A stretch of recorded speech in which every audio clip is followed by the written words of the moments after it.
ini kan Budi Ari kemarin dalam hadir dalam sidang yang persidangan itu di dakwaan Jakarta Selatan itu keluar namanya, disebutkan bahwa dia mendapatkan 50% jatah dari pengamanan judi Judul. online di Kemenkominfo. Nah itu gimana Pak? Nah jadi begini supaya kami jelaskan secara komprehensif ya, bahwa majelis hakim dalam memeriksa mengadili suatu perkara ya, bagi perkara pidana tentu didasarkan pada surat dakwaan jaksa penuntut umum. Itu koridornya. Nah, jaksa penuntut umum dalam menyusun surat dakwaannya tentu berdasarkan fakta-fakta dalam berkas perkara. Itu ya, tidak boleh lari dari situ. Nah, berkas perkara disusun oleh penyidik berdasarkan bukti-bukti yang diperoleh dalam proses penyidikan. Itu dulu prinsipnya. Nah, tentu dalam kaitan perkara ini kan ada beberapa orang yang sudah statusnya menjadi terdakwa. Ya. Dan tentu jaksa penuntut umum dalam menyusun surat dakwaannya tentu didasarkan pada fakta-fakta yang ada di dalam berkas perkara. Nah, seperti yang dipertanyakan teman-teman media. Nah, lalu seperti apa nanti? Maka kita lihat dalam proses persidangan ini. Ya. Karena apa? Karena proses persidangan ini dilakukan adalah untuk mencari kebenaran material yang didasarkan pada berbagai alat bukti. Nah, jadi nanti keterangan saksi-saksi, kemudian apakah ada bukti surat misalnya, bagaimana keterangan dari para terdakwa, kemudian bagaimana petunjuk ya. Nah, inilah yang akan dinilai oleh majelis hakim. Nah, itu. Nah, tetapi sekali lagi bahwa penuntut umum dalam surat dakwaannya itu ya, bahwa ada pihak-pihak yang disebut di situ, tentu itu didasarkan pada adanya fakta itu di dalam berkas perkara. Nah, namun ya yang kedua tentu pertanyaannya adalah apakah yang bersangkutan termasuk menjadi saksi dalam berkas perkara, ya itu yang harus kita cek ya. Kalau yang bersangkutan menjadi masuk menjadi saksi dalam berkas perkara ini, tentu penuntut umum selaku pihak yang dibebankan pembuktian ya sebagai pemilik perkara tentu ya bisa saja memanggil yang bersangkutan itu sebagai saksi untuk diperiksa di persidangan gitu. Nah, itu dia. Nah, tetapi kalau yang bersangkutan tidak masuk di dalam berkas perkara dalam daftar saksi misalnya, maka itu dikembalikan kewenangannya kepada majelis hakim untuk menilai apakah harus dimintai keterangan atau tidak ya. Nah, jadi ini sedang berproses. Nah, kemudian seperti yang saya sampaikan bahwa tentu dasar dari penuntut umum menyebutkan pihak-pihak itu dalam surat dakwaannya didasarkan pada fakta-fakta yang ada di dalam berkas perkara. Baik, berarti artinya Pak, ini penuntut umum sudah sebelumnya itu sudah menelaah Pak, bahwa itu Menteri Koperasi sekarang itu sudah diperiksa atau enggak sebagai saksi atau gimana Pak? Nah, jadi begini, di dalam berkas perkara itu kan ada keterangan-keterangan saksi kan.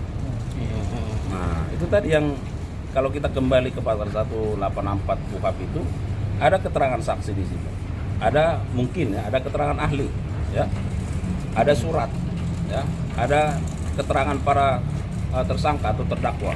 Ada petunjuk. Petunjuk tentu diperoleh dari barang bukti yang ada. Nah, tidak harus dari keterangan yang bersangkutan, tetapi bisa dari keterangan-keterangan lain yang ada dalam berkas perkara.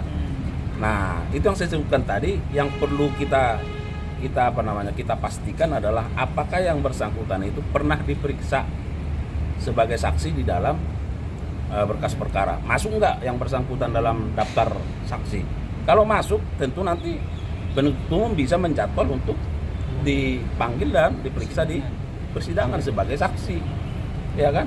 Nah, kalau tidak, ya kalau memang dari keterangan-keterangan nanti di persidangan ternyata kuat bahwa peran pihak-pihak terkait, hakim bisa menentukan sikap seperti apa. Itulah fungsinya majelis hakim yang memimpin mengadili perkara ini. Nah, itu dia. Ya. keterangan saksi yang dihadirkan di persidangan selain dari Budi Ari, mereka menyebutkan ada keterkaitannya dengan Budi Ari ini terkait dana-dana yang masuk itu. apakah Kejaksaan Agung sendiri akan menyelidiki secara terpisah selain dari pihak Polda gitu Pak? Nah ini kan masih berproses, ya kan baru dibacakan surat dakwaannya. Ya. Nah jadi dibaca surat dakwaannya, kita lihat apakah para terdakwa ini mengajukan eksepsi. Nah kalau mengajukan tentu akan ada jawaban lagi dari penuntut umum, kemudian akan ada putusan sela ya. Kalau misalnya tidak mengajukan eksepsi, tentu akan diperiksalah saksi-saksi. Nah konteks perkara ini, sekali lagi konteks perkara ini kan yang melakukan penyidikannya terhadap perkara judi online ini dilakukan oleh teman-teman di Polri. Posisi kami adalah sebagai penuntut umum, ya sebagai jaksa penuntut umum. Jadi itu harus bisa dipisahkan. Ya. Pak, meskipun yang bersangkutan itu belum diperiksa sebagai saksi, ini kan di dalam surat dakwaan kemarin itu terang gitu bahwa dia mengakomodir 2 orang untuk masuk ke Komdigi, Kominfo kemarin itu untuk melakukan penjaringan situs-situs judi online dan menentukan tarif gitu. Dia juga mendapatkan bayaran. Nah itu bukannya udah cukup keterangan dari para terdakwa sendiri untuk menghadirkan yang bersangkutan dalam persidangan, Pak? Apakah JPU akan meminta majelis hakim untuk menghadirkan yang bersangkutan dalam persidangan? Nah itu yang saya sampaikan tadi. Nanti bagaimana proses persidangan ini akan kita lihat, ya kan? Nah disitulah peran dari majelis hakim yang memimpin, memeriksa, mengadili perkara ini. Karena semua kan akan bermuara kepada majelis hakim. Apakah diperlukan keterangan yang bersangkutan? Misalnya nih, karena kita belum cek berkasnya nih, ya kan? Misalnya yang bersangkutan tidak masuk dalam daftar saksi, ya kan? Karena itu kan adalah saksi di luar berkas.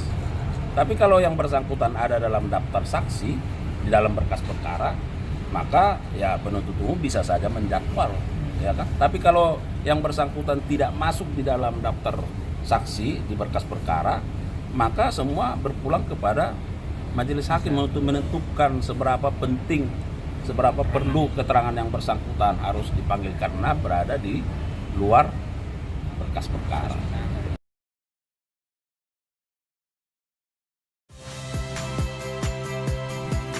Saya Harjuno Pramendito. Saksikan program-program Kompas TV melalui siaran digital, pay TV, dan media streaming lainnya. Kompas TV, independen, terpercaya.